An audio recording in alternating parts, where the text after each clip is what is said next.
Hubungannya dengan artis Angelina Sondakh kian membaik. Reza Artamevia tunjukkan perhatian pada ibu mertua mendiang Aji Masaid. Ibu Zahwa Masaid dan Aliyah Masaid itu bahkan memiliki panggilan khusus yang ditunjukkannya pada Ibunda Angi.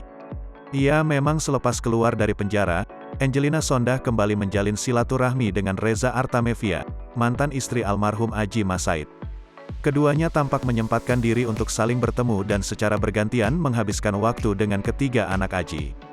Bukan hanya kian dekat dengan Angelina Sondakh, Reza Artamevia juga menaruh perhatian pada keluarga Angi terutama kedua orang tuanya Laki Sondakh dan Syul Kartika Dotulong.